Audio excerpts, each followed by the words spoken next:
Hello students. After covering the rivers of North India in my last two videos, here we will learn about the rivers of South India.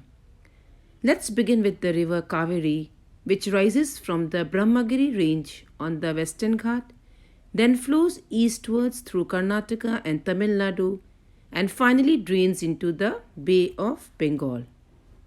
In the map pointing, you will draw a blue line as river Kaveri, starting from Western Ghat, moving through the states Karnataka and Tamil Nadu, and finally drains into the Bay of Bengal. After river Kaveri, let's move little upwards to see the river Krishna, which starts from the Mahabaleshwar hills of the Western Ghats in Maharashtra, then flows eastwards through Maharashtra, Karnataka, Telangana and Andhra Pradesh. Finally, it drains into the Bay of Bengal. For map pointing, again you will use blue color for river Krishna. With the help of arrows, show its direction through the states Maharashtra, Karnataka, Telangana and Andhra Pradesh. Finally, you will show that it drains into the Bay of Bengal. Third is river Godavari, which is the longest river of South India.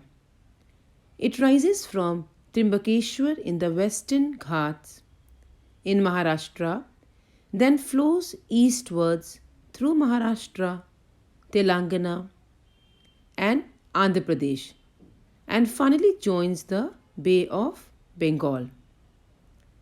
For map pointing, you will show with a blue line, and with arrows you will show its direction. Let's move to the fourth river, that is Mahanadi, which rises from the Maikal range in Chhattisgarh. Then it flows eastwards through the states Chhattisgarh and Odisha, and finally drains into the Bay of Bengal. You will notice here that Lake Chilka is located near its mouth. Again, you will draw a blue line starting from Chhattisgarh, moving towards Odisha and finally joining the Bay of Bengal.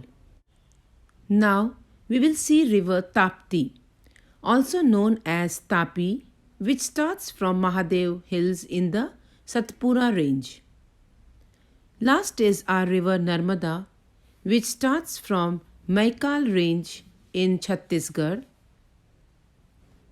Both flow westward through Madhya Pradesh and Gujarat and finally drains into the Gulf of Khambat in the Arabian Sea. Now you will draw one line above the Satpura range and another blue line below the Satpura range. Then write their names Narmada and Tapi. With the help of arrows, show their direction and draining into the Gulf of Khambat in the Arabian Sea. Hope you are enjoying my videos. Please subscribe to learn more. Thank you very much.